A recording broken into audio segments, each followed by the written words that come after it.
A very good afternoon, ladies and gentlemen, and welcome back to AIA Health and Wellness Live 2020, powered by AIA Vitality. My name is Anaran, and I am your host for this session. Now, thank you very much for tuning back into our live sessions. Our next topic for the day is sleep deprivation, the impact on work and school performance. We have with us today Dr. Liao Leong Chai, Director of Singapore General Hospital Sleep Centre, to share more with us on the importance of getting adequate rest. Dr. Liao is Senior Consultant at the Department of Respiratory and Critical Care Medicine, as well as the Sleep Disorders Unit at SGH. Apart from his work in respiratory medicine, he has a special interest in sleep medicine and chronic non-invasive ventilation. He is the former president of the Singapore Sleep Society and the director of the Sleep Centre in the SGH and adjunct assistant professor at Duke NUS Medical School. He manages patients with a wide range of respiratory conditions such as chronic cough, asthma, COPD and bronchiectasis, and sleep disorders ranging from obstructive sleep apnea, circadian rhythm disorders, and narcolepsy and chronic respiratory failure. Now, before I pass my time over to Dr. Leong, I would like to make a couple of housekeeping announcements. Dr. Leong will be welcoming questions from the audience, and if you have any burning questions you would like to ask, please do fire them away in the Q&A section, and we will be able to address them towards the end of this session. And without further ado, I will now pass my time over to Dr. Liao. Dr. Liao, please. Thank you very much, Anarin, for your very kind introduction. And thanks to AIA for organizing this webinar. Okay, let's begin. So as you can see, this is a list of some of the most significant disasters and industrial accidents that have occurred over the last 50 years. My question to you is, in which of these well-known disasters was sleepiness implicated as a possible cause? The Exxon Valdez oil spill, the 3 Mile Island nuclear meltdown, the Space Shuttle Challenger explosion, the Chernobyl nuclear disaster, or the Bhopal pesticide release incident? Now, the answer is all of them. For example, in the Exxon Valdez incident, the ship's third mate, who was supposed to be steering the ship in the middle of the night, had only received 4 hours of sleep in the past 24 hours. So he was very sleepy when he was steering the ship and ended up steering the ship onto a bank, a shallow bank off the coast of Alaska, leading to a gigantic oil spill, the second largest oil spill in history. This goes to show that sleepiness in workers is a very significant, carries a very significant cost, not just for the individual, but also for the company and even for the entire world. Now, human sleep occurs in stages. We start off with stage 1 sleep, which is a transitional stage between wakefulness and sleep, and that happens over the first 5 to 10 minutes of sleep. Then we go into stage 2 and stage 3 sleep, which is light sleep, followed by deep sleep, which is an almost comatose stage where our body is very insensitive to any external stimuli. And then finally, we go into this strange stage where our brain becomes very active again, but our eye is darting around inside our eye socket. So this is what we know as rapid eye movement sleep, REM sleep. We now know that each of these stages of sleep performs a slightly different function that is very important, and I'll elaborate on this later. We need different amounts of sleep as we age. When we are first born, we need a lot of sleep, up to 14 to 17 hours a day of sleep. And most of this is spent in REM sleep. As we get older, we need less and less sleep. By the time we are in secondary school and in junior college, most of us would need 8 to 10 hours of sleep a night. By the time we enter adulthood, we'll need about 7 to 9 hours of sleep on average. And this 7 to 9 hours stays actually quite similar for the rest of our lives. It is a misconception that older people need less sleep as they get older. What is more likely is that as we get older, it's more difficult to stay asleep for the entire night. So old people sleep less well at night, but they make up for the lack of sleep at night by getting more sleep during the day. Now, why do we sleep? For most of history, sleep is actually a bit of a mystery. For a long time, it was thought that sleep is actually just a stage where we are inactive, where nothing much happens, and we're just conserving energy or trying to stay quiet away from predators. But over the last 50 years or so, we have learned a tremendous amount about sleep. We now know that sleep has a very important restorative, homeostatic function. So it's important for a lot of growth and repair and replenishment of energy stores in our body. Sleep also plays a very crucial role when it comes to learning and memory. So this experiment shows what happens when an organism goes without sleep for an extended duration of time. If you put a mouse on a floating platform in a bucket of water, the mouse is unable to sleep. Once it falls asleep, it will tend to drop into the water and wake up again. And what happens after around 72 hours is that all these mice will perish. And it's interesting that they die not because of heart failure or respiratory failure or fatigue, but because of overwhelming sepsis. In other words, of overwhelming bacterial infection. So sleep deprivation leads to overwhelming infection. How does it do that? It turns out that sleep is extremely important for various arms of our immune system to function. For example, if you restrict someone's sleep to 4 hours a night, one special immune cell in the body called natural killer cell, the function of natural killer cells will decline by 70%. Now, this natural killer cell is very important because they are responsible for searching out all the precancerous and cancerous cells in the body and killing them before they have a chance to develop into full-blown cancer. They are also important for fighting off infections, for example, from viruses or bacteria or fungi. So as a result of this immune suppression that can occur with chronic sleep loss, it has been shown, for example, that women who are chronically sleep deprived have a 40% increased risk of developing breast cancer.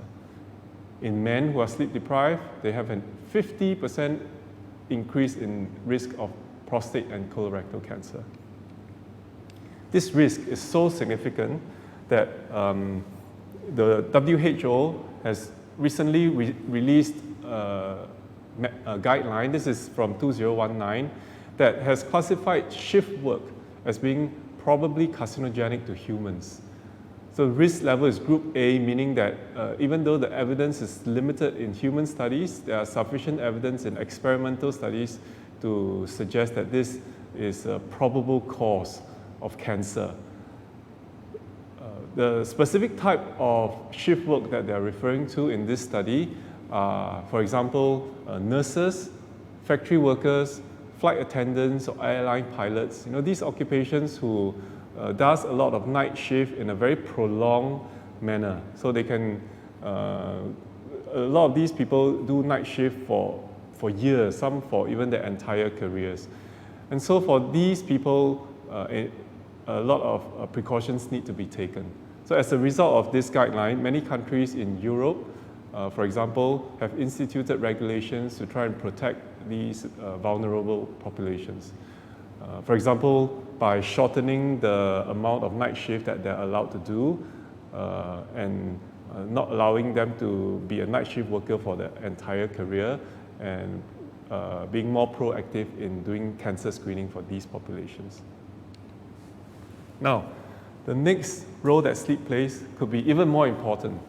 In fact, it may be crucial for the survival of our species. Why do I say that?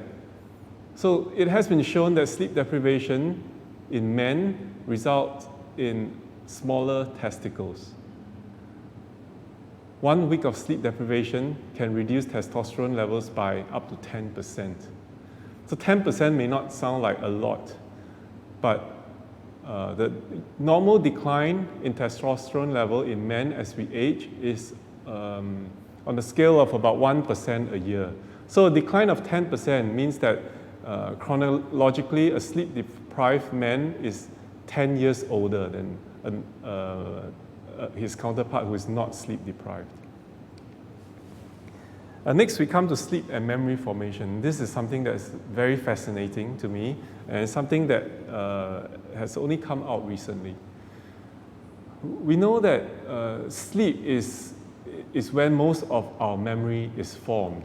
So if you imagine that our brain is constantly bombarded by information that is collected from all our senses during the daytime, how does the brain decide what to store in our long-term memory so that a month from now we can remember what's happening?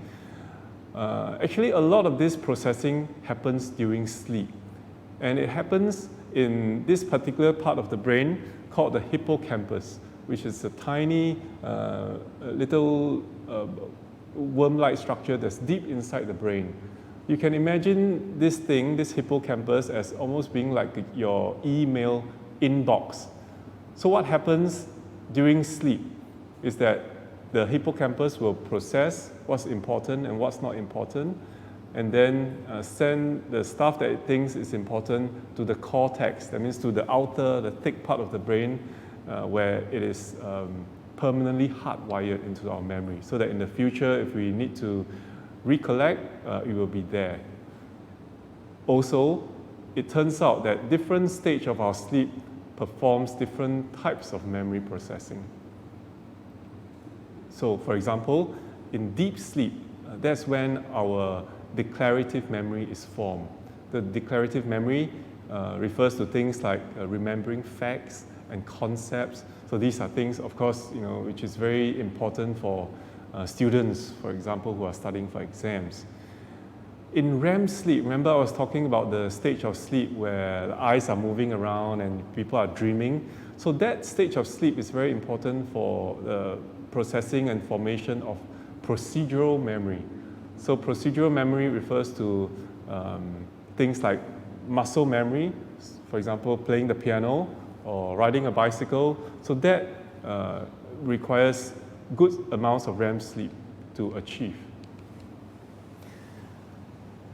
The next amazing function that sleep does in the brain is this cleansing function of slow wave sleep.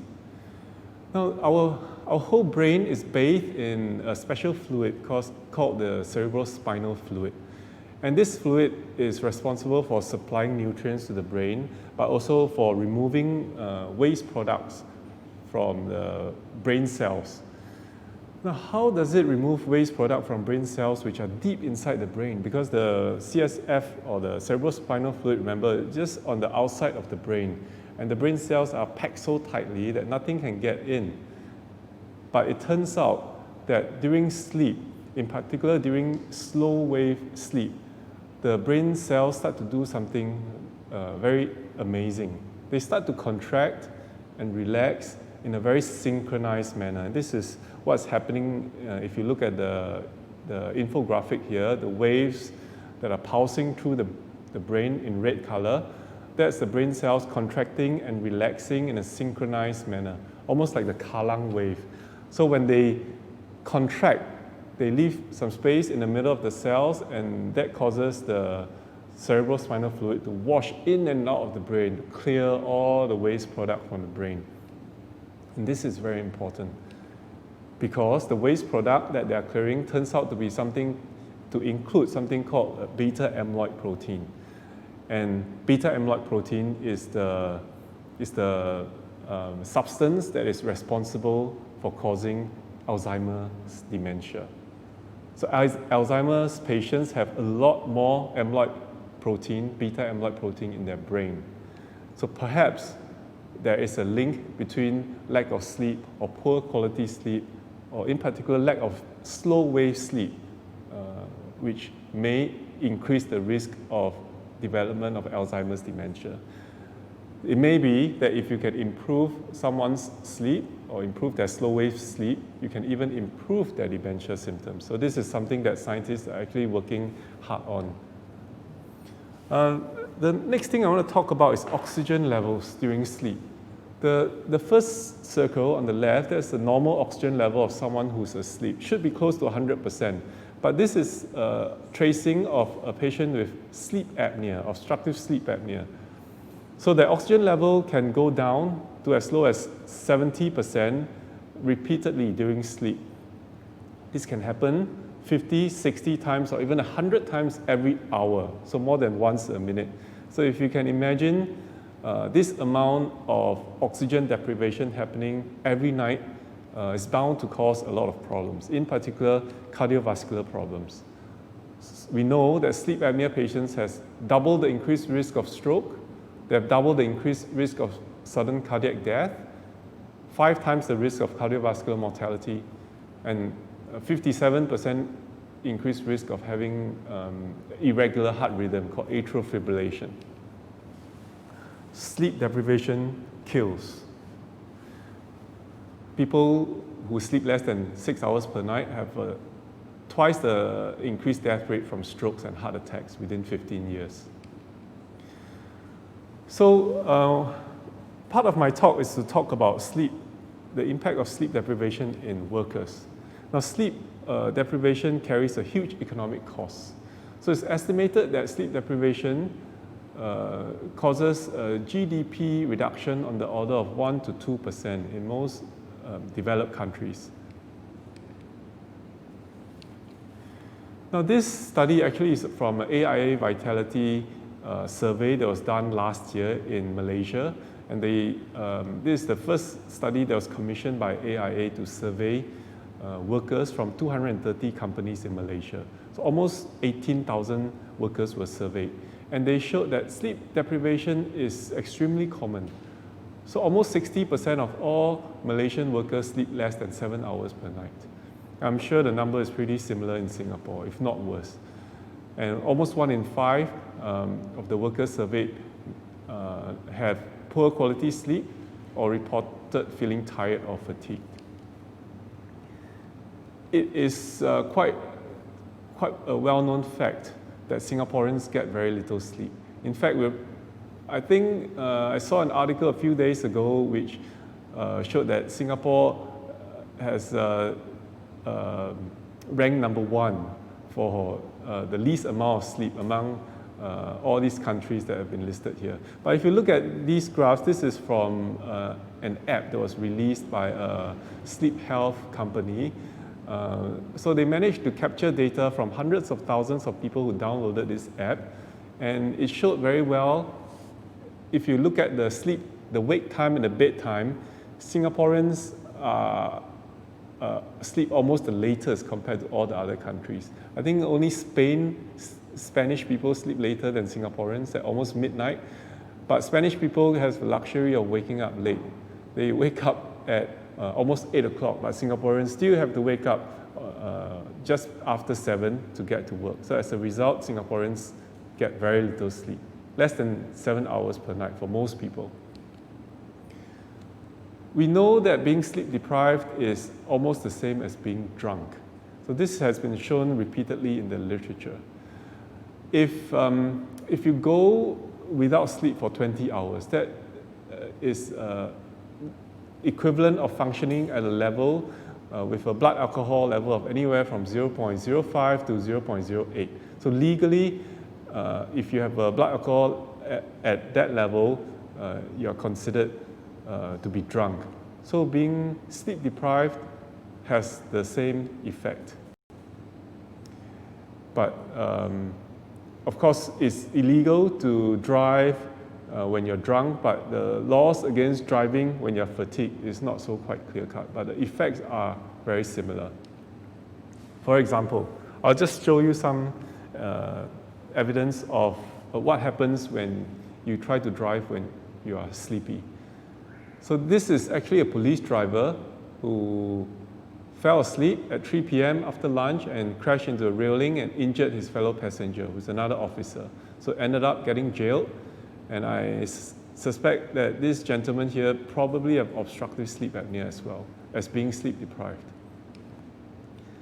This is another accident, a 27-year-old driver who had an accident at close to midnight. He fell asleep at the wheel and had an accident that injured his own baby son. The next case is a Grab driver who fell asleep after he's been awake for more than 20 hours. The accident happened at 8:10 in the morning, so when he was very, very tired. Ended up killing this unfortunate passenger. And again, another commercial driver who fell asleep after driving non-stop since 10 p.m. the previous night. So in summary, what happens when your employee is sleep deprived? Well, they have difficulty concentrating, their mood is poor, they can get very grumpy, they call in sick a lot more than someone who is not sleep deprived, probably because their immune systems are weaker and generally their performance is a lot poorer. So in other words, productivity suffers when your employees are sleep deprived. And of course, the opposite happens when you have a well-rested employee. Now, what about sleep and school performance? This survey was actually carried out by my good friend, Professor Joshua Gooley from Duke NUS Medical School. Joshua runs the Sleep and Chronobiology lab at Duke NUS. So a few years ago, he surveyed almost 2,500 junior college students from across Singapore, across 70 schools, from international schools to our local junior colleges. And what did he find?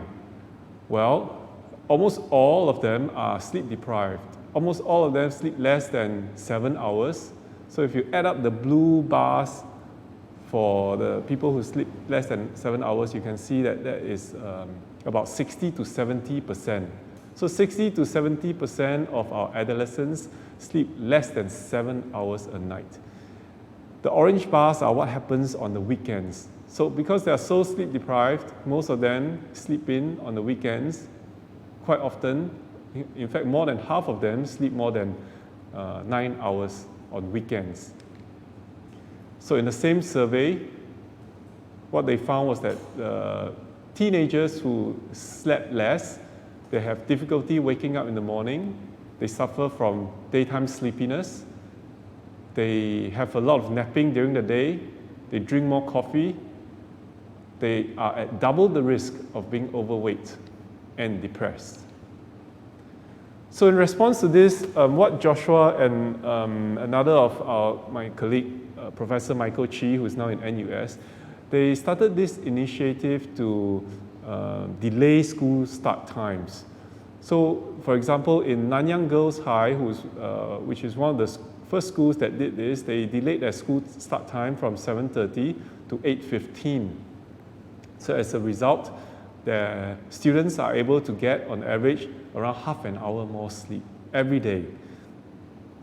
And they all loved it. Even the teachers and the parents loved it because they felt much better, they were able to concentrate more during the day. So the last part of my talk is about what we should do to improve our sleep health. I think, number one, the first thing to ask yourself is, are you getting enough sleep? How do you know if you're getting enough sleep? Okay, so you see whether you have any symptoms of sleep deprivation. For example, do you catch up on your sleep on free days or on weekends? Is your sleep non-restorative? What that means is when you wake up in the morning, do you still feel tired and unrefreshed, as if you haven't slept at all? Do you have a lot of coping behaviors, such as drinking more than 1 or 2 cups of coffee a day to try and stay awake? Do you take excessively long naps in the afternoon? Then the next question to ask yourself is, why are you not getting enough sleep? So there are only two main groups of reasons for why someone is getting not enough sleep. So number one is behavioral factors. So in our modern day society, there are so many reasons why we are not able to sleep. We have too many distractions. You know, we have our computers, our handphones, our work, we have Netflix, we have Korean drama that are all specifically designed to help to make us stay hooked to the screen for as long as possible. We don't stand a chance, basically. So if not behavioral factors, then what else? Well, there are other medical factors that can make us become sleep deprived, such as obstructive sleep apnea. So this is one of the most common sleep conditions that affect Singaporeans. It's estimated that between 20 to 30% of all Singaporeans suffer from significant obstructive sleep apnea. So this is a condition whereby there is a lot of narrowing in the airway, especially during sleep, and this leads to loud snoring, repeated gasping and choking, sometimes repeated awakenings during the night. Some patients wake up a lot to pass urine because of this condition. And as a result of this, they can't get good sleep no matter how much they try to, and they suffer from all the symptoms of sleep deprivation during the day, as well as all the other associated cardiovascular diseases that I mentioned earlier. So other sleep conditions which are common are, of course, insomnia. So we think between 5 to 10% of Singaporeans suffer from insomnia, so they can't get to sleep even if they want to, or they keep waking up. They are light sleepers. They worry a lot in bed. So this can happen for a variety of reasons. Some patients may have restless leg syndrome, which is a condition whereby their legs tend to twitch or kick a lot during the night. And now lastly, how do we get better sleep? Okay, I would like to give you a few tips to see if we can help you sleep better. Most important thing I feel is to establish a regular wake and bedtime routine. Try to wake up and go to sleep at around the same time every day. When you wake up in the morning, try to aim for at least 30 minutes of bright light exposure in the morning. This is very important to set our biological clock because there are special receptors in our eyes that react to bright light, especially blue light, that helps our body to know that it's daytime. And when nighttime comes, our body naturally will release sufficient amounts of melatonin for us to go to sleep. So this whole cycle is actually regulated by light exposure. Allow yourself sufficient time to wind down 1 hour before bed. Try to avoid coffee after 3 p.m. Now, coffee is good to give you a short boost in alertness, but the half-life of coffee is a lot longer than you think. It can hang around your body for up to 5 to 10 hours, and if you still have caffeine in your system, it will interfere with your sleep. Same with alcohol. You should avoid drinking too much alcohol at night, because even though alcohol may help you fall asleep easier, once the alcohol is broken down by your body, the byproducts of that tends to disrupt your sleep. Next, don't nap too late in the day. Your naps should be short, less than 1 hour, preferably less than half an hour, and time in the afternoon, I would say before 2 p.m.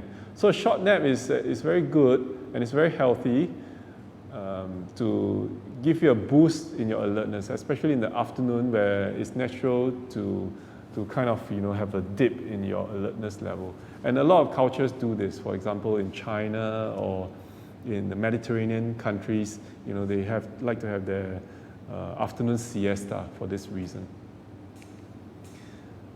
Try to turn off or silence your electronic devices.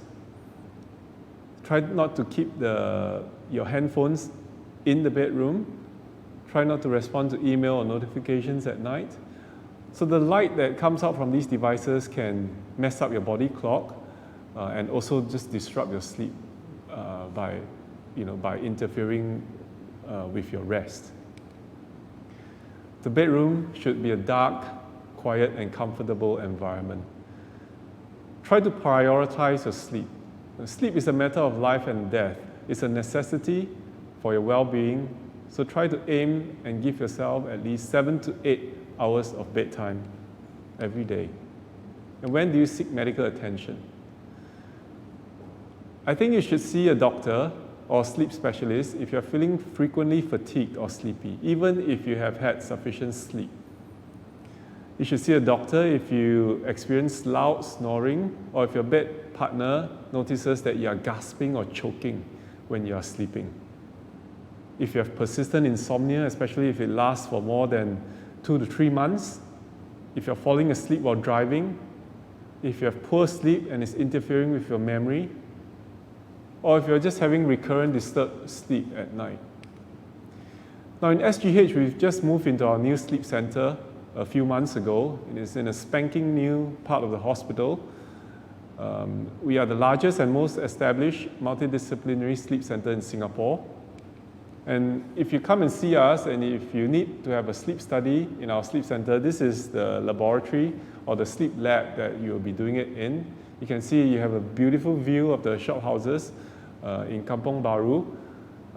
You have some wires put on your body, but no needles. All this is held there with just tape and glue, and you spend 1 night in the sleep center, we will be able to figure out what's disturbing your sleep. Alternatively, you can choose to have a sleep study at home just by wearing this special watch with a special probe on your finger, and that may be suitable for some people as well. So next, I'd like to just move on to the question and answer sessions. Absolutely. Thank you so much, Dr. Liao, for such an insightful presentation. I think the audience have been very curious and they've asked plenty of questions. And personally, I never knew the consequences of lack of sleep, the dire and deadly, as you mentioned. So definitely a lot of people have been very curious, and as we can see from the questions, we do have a few questions that we would like to pose to you. Sure. The first one, and this has been the most popular question during the presentation, Yes. we've seen the rise of fitness trackers and sleep trackers. Are they actually accurate? Okay, so a lot of patients ask me the same question. In fact, this is one of the more common reasons why people come to see us. It's because the information from the trackers make them concerned. But I have to say that right now, they are not that accurate. They are good enough for telling us the sleep duration, so how long you have slept. But they are not so good in terms of telling us whether your sleep is light sleep or deep sleep or REM sleep, or whether it's good quality or poor quality. But this may improve as technology matures in the future. Yeah, but right now, it's the sleep duration that is more accurate. I see. So another question actually just following on from that. Is it true that it's not about how long you sleep, but how well you sleep? And how do we know if we are sleeping well at all?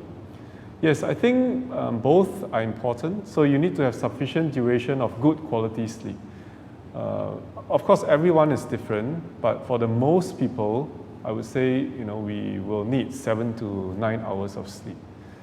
How do you know if you're getting good sleep? I think you can tell mainly by how you feel. How you feel when you wake up, how do you feel during the day, do you feel rested, can you stay awake? Those are more important. I see, okay. We have another question about dreams, and this has been something that probably humans have asked for millennia. But is having dreams at night affecting sleep quality, and what is the correlation between sleep and dreams? So it's normal to dream. Yes. Yeah, most people dream. We cycle through the different stages of sleep about 4 to 5 times every night, and in each of these cycles we will dream. Most people don't recall their dreams.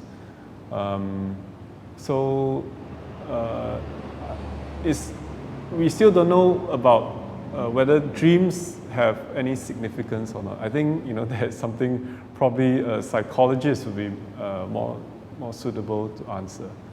Yeah. I see. Okay. Well, I have some very interesting dreams, so that's something I'd like to know a little bit more about. Now, we have a really interesting question from the audience. This is Gina, who's asked that her husband believes the louder he snores, the better he sleeps. Okay. Is this true, and how might Gina be able to improve this situation? Right. What I would say is that it is clear that the deeper your sleep, the louder the snoring. Yeah, but some people can snore without it interfering with their sleep quality. But in some people, the loud snoring is a sign of something more serious, such as sleep apnea. So the difference between just plain snoring and whether the snoring is bad enough to cause sleep disturbance is the degree of disturbance that the snoring is causing. So if the snoring is bad enough to cause insufficient oxygen reaching your body, or if the snoring is bad enough to disturb your mind so that it's unable to reach deep sleep, then that is a problem. That is not good sleep. But if you snore loudly, yet you can sleep well and feel rested and have normal oxygen level and function normally during the day, then that's not a problem. As to how I would resolve it, I think it depends on whether the snoring is pathological, as I mentioned earlier, or not. So if it's not pathological, there are various ways of treating snoring. The cheapest way, of course, is maybe Sally can put some earplugs on. But there are other things like surgery or certain devices that we can do for snoring. Sure. Yeah. Okay. So I hope Gina will take a look into that. We have another very interesting question from Sally. She says that her son, who's 19 years old, sleeps at 4 a.m. every day and wakes up later on at about 3 to 4 p.m. Does this kind of sleeping for prolonged periods of time, about 10 to 12 hours a day, is that damaging to health? Yeah, this is quite a common problem. So I have a lot of patients that they come to see me because of this. I'm not so sure whether it's damaging to health, but I'm sure it's damaging to the school work or to his working life in the future. This is what we call delayed sleep phase syndrome. So a lot of adolescents and young adults have a delay in when they feel sleepy and when they want to wake up. But if it's combined with poor sleep hygiene, like if they spend the whole night on the computer watching movies or playing games, this will get worse. Yeah, it can lead to a lot of problems in the future. I see. Yeah. Is it a habit that's particularly hard to break out of? It can be very hard to break out of, yes. Okay. Yeah, we have to try various means, including using special light therapy in our sleep lab, certain medications. Yeah, but it does take a lot of willpower. We have a follow-up question from Sally. Yes. She's asking how to prevent my child from sleepwalking when he's going into the army next year. That's potentially something that could be quite dangerous. So Yes. how might she find a way Yes, around it can that? be dangerous, and sleepwalking is a problem in some people. It's estimated that about 10% of children sleepwalk, but most children, as they grow older, the sleepwalking disappears. But in a minority of children, it doesn't disappear. So they may continue to sleepwalk in adulthood, and we know that there are certain triggers for sleepwalking, such as alcohol intake, being overly tired, being in a strange environment, stress. So I suggest that you try your best to avoid these triggers. Okay. And let the army officer know that he's a sleepwalker, and they have to take the necessary precautions to keep him safe at night. Absolutely, absolutely. We have a question from Annie, so thank you. Keep these questions coming in. Dr. Liao, you mentioned that there are stages of sleep. Is there a way to ensure that we get all the stages of sleep in one night? Yes, that just goes back to observing general good sleep hygiene. Okay. Because there are a lot of things which can interfere with our sleep. For example, some people drink coffee at night. I don't know how they manage to get good sleep by doing that. Alcohol is well known to disrupt your sleep cycles. It leads to very fragmented sleep and a reduction in the deep stages of sleep later on at night. Certain medications can also do the same thing, in particular antidepressants, well known to interfere with your sleep.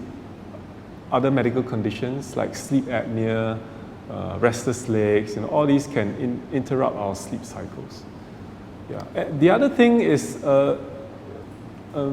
the last few years, there was a trend for people, in particular younger people who have read about various ways that they can hack their sleep. So it was suggested online that you will be much more productive if you get your sleep in little blocks. Then you will get good sleep, but you may end up only needing 4 hours of sleep a day. But it doesn't work that way. You need to have the solid block of 7 to 8 hours a night so that your body can cycle through these stages, including the light sleep and deep sleep and REM sleep, each with its separate and very important function, as I showed earlier. I remember reading about that, the 4 hours of sleep between a day, and I think I tried it, but it definitely didn't work for me. Yeah. We have another follow-up question from Annie, and she's asking that if we sleep an average of 5 to 6 hours, and on top of that we can function and do everything that we need to during the day, is this still an issue for health? It may not be if it's truly, if that's truly the amount of sleep that you require. So as I said, the 7 to 9 hours is an average. So some people will need a lot more than that. Some people need a lot less.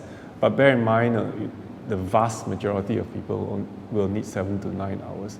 Some people think that they can function well with little sleep, but if you actually test them, if you put them in a controlled environment, for example, and you subject them to a series of tests on the computer of their alertness or vigilance, they actually don't do as well as they think. So in other words, our perception of our level of sleepiness is actually very, very poor. Yeah. So that's why I mentioned what you can try to look for, whether you're subconsciously resorting to those coping behaviors. For example, the lady who posed the question, who feels that she can function on 5 to 6 hours, she may be drinking 5 cups of coffee a day. And she may say because she likes coffee, not because she's sleepy. But if you take away the coffee, she may be like a zombie.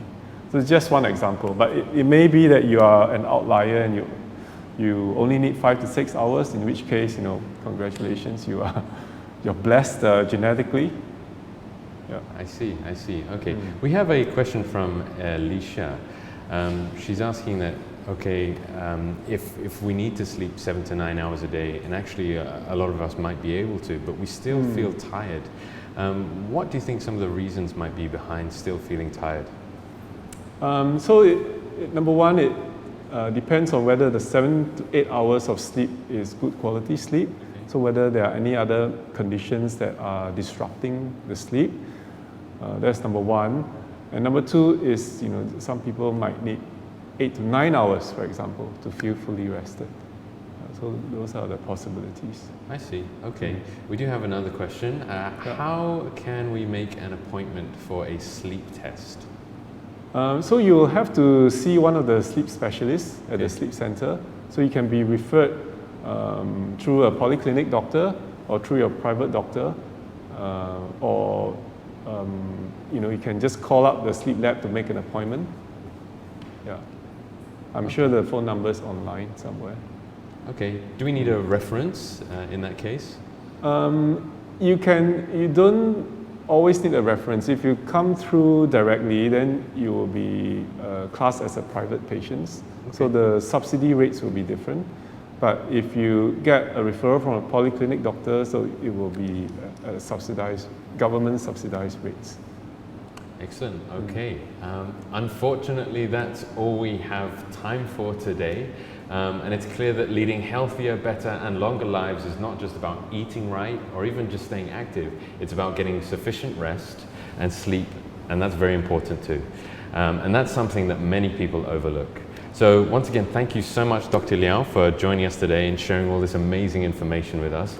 And thank you, ladies and gentlemen, for tuning in to today's session. The session may be over, but don't leave us just yet. We have some attractive prizes to be won if you take part in our quiz that is about to be shown on this page at the end of this webinar. Be one of the first of 5 to submit the correct answers to the quiz, and you will get to walk away with a $20 Starbucks gift card. We have our next session coming up shortly at 5 p.m, TGIF. It's time to wind down for the week and look forward to the weekend. Come join us in a Pilates workout led by Ma Jadida, a certified Pilates instructor from Fitness First Singapore. Do get changed and find yourself some space, and I will see you in a few minutes at 5 p.m. Thank you so much, Dr. Liao. Pleasure. Bye-bye. Bye-bye.